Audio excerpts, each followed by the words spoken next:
श्री राधा वल्लभ लाल की जय, श्री हरवंश महाप्रभु की जय, गुरु जी महाराज की जय, सभी रसकाचार्यों की जय।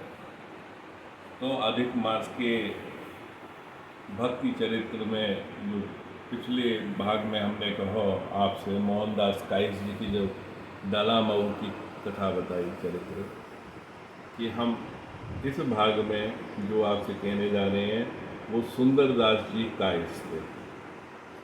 ये भटनागर कुल के काइस थे और दिल्ली में इनको निवास हो, और ये अकबर के बहुत करीबी अब्दुल रहीम खान खाना के दीवान हैं। तो कोषागार इन्हीं के पास रहते और बहुत ही अच्छा इनको आय का साधन हो। और इन्होंने दीक्षा ली श्री गोपीनाथ जी गोस्वामी जी से, जो हित महाप्रभु के तीसरे नंबर के पुत्र हुए हैं। पहले श्री बंचन जी महाराज, फिर कृष्णचंद जी महाराज, फिर गोपीनाथ जी महाराज ने। तो गोपीनाथ जी महाराज से इनने दीक्षा ली। अब इनकी कथा में ये आवे चरित्र में कि एक बार श्री वंचंद महाप्रभु को उनके कोई प्रिय शिष्य बहुत समय से बुला रहे, अपने घर पधारने का आमंत्रण देते। गुरु जी एक बार आए हैं तो वो जा ना पाते, पर एक संयोग ऐसा बनो और गुरु ने कृपा करी और वो उनके घर में पहुँचे।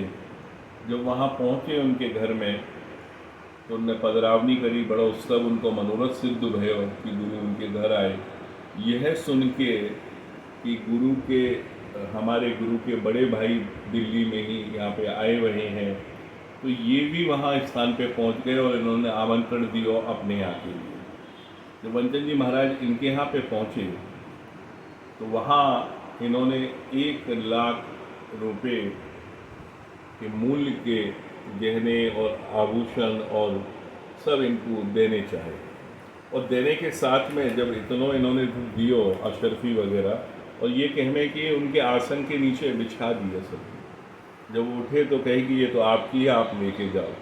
और साथ ही इन्होंने ये कहो कि आप वृंदावन में रह के ही अपनी साधना भजन राग करें और दिल्ली वगैरह यहाँ आने की ज़रूरत ना आए, और जैसी ज़रूरत होगी मैं वहाँ पहुँचा दिया करूँगा। ये बात श्री वंचंद महाप्रभु को बहुत व्यथित कर गई और उन्होंने कहा कि भाई ये तुम्हारी सोच कैसे हो गई।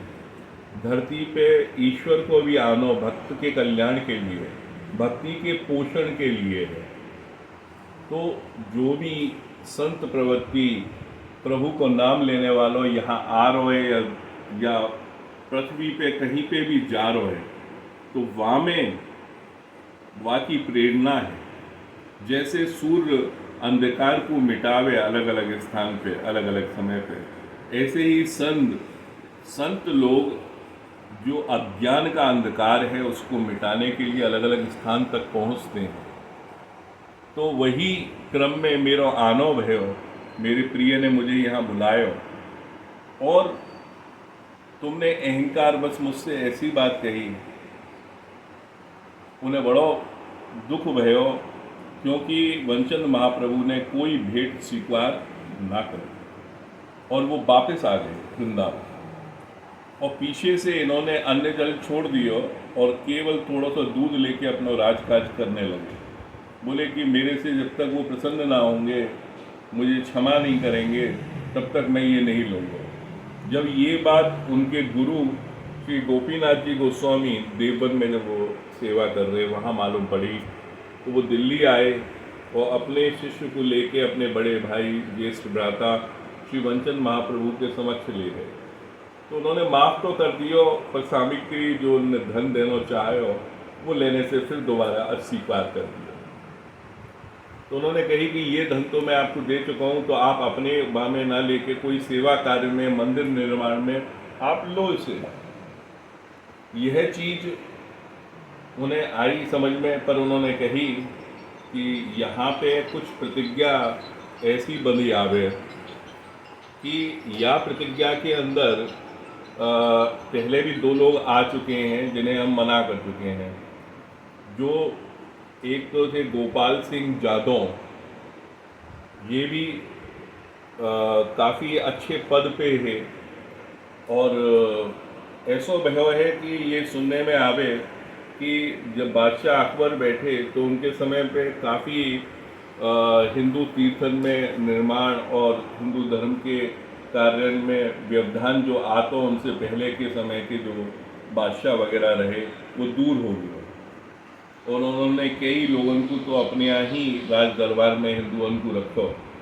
तो गोपाल सिंह जादव पहले ये चीज़ कह चुके, प्रवचन महाप्रभु ने कही कि भाई मंदिर निर्माण तो होगा पर ये लता पता ये कटेंगी तो ये निकुंज की भी हानि है वृंदावन के, और या लिए ज़्यादा से ज़्यादा 1 वर्ष ही जीवित रह पाओगे, और ऐसो होगो कि भाई देह शांत करना पड़ेगा तुम्हें भी अपनी या अपराध। तो ये बात सुन के वो मंदिर को अपना प्रस्ताव वापस ले लियो। बाकी बात अकबर के दरबार में बहुत बड़े पद पे सेनापति रहे राजा मान सिंह आए।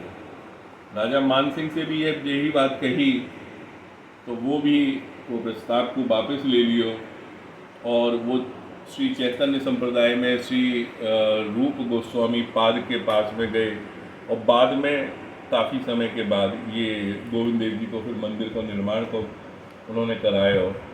पर पहले जब ये सुंदरदास जी आए तो सुंदरदास जी को उन्होंने कही जब ये वाली बात कि 2 जने अभी थोड़े दिन पहले ही मेरे पास आके गए हैं, और मैंने कही तो उन्होंने सुंदरदास जी जो सुंदर हृदय से भी है बोले कि वृंदावन की रज मिले, प्रभु की सेवा में मैं कार्य कर सकूं कुछ, या से अच्छा क्या है मेरे जीवन को, ये तो आपने मेरा जीवन ही सफल कर दिया। अब मुझे मृत्यु भी आएगी तो वो मृत्यु भी मेरी प्रभु कार्य में ही आ रही है कि मैं प्रभु के कार्य के लिए मंदिर को निर्माण कर रहा हूँ, तो मुझे स्वीकार है। और स्वीकार करते हुए वह अपने तन मन से वह प्रक्रिया में लग गए, और वह प्रक्रिया में लगने में 3 वर्ष के समय में ये मंदिर बन के तैयार हुए हो। और इस बीच में थोड़ी सी कमी भी आई कि कोई ने अब्दुल रहीम कान खाना के कान भर दिए और कह दियो कि आपको धन वहाँ लुटा रहे हैं। तो अलग अलग समाज में अलग अलग तरह के लोग रहे में, पर अब्दुल रहीम खान खाना भी काफ़ी हृदय सरस रखते, तो उन्होंने कही कि भाई ऐसा ना हो कि तुम मेरे यहाँ काम करो और तुम ये करा रहे हो, कोई कमी लगे तो मुझे बता दियो, मैं भी सेवा करूँगा, मेरे खजाने भी खुले हुए हैं प्रभु कार्य के लिए। तो इनको बल और बढ़ गया, और इन्होंने एक बहुत महत्वपूर्ण बात आपको बताई कि केवल मंदिर के लिए धन ही व्यय नहीं किया, स्वयं मजदूरन के साथ में लग के अपने शीश पे पत्थरन को ढोयो, और पत्थर धोते वक्त बतावे कि इनके सिर में घाव हो गए, और वह घाव में भी कीड़ा से ऐसे पड़े। भगवान तो बड़े नटवर हैं, बड़े इम्तिहान ले हुए कि अब मान जाए, अब छोड़ जाए, पर इन्हें भी अपनी जिद पकड़ी गई कि नहीं साहब मैं सेवा करके ही रहूँगा। और ये ऐसे दयालु है कि प्रभु ने दिए हैं ये, तो कीड़ा अगर नीचे भी गिर जाते तो उन्हें उठा के वापस अपने सिर पर रख लेते। इस प्रकार से इन्हें मंदिर निर्माण में अपनी आस्था रखी।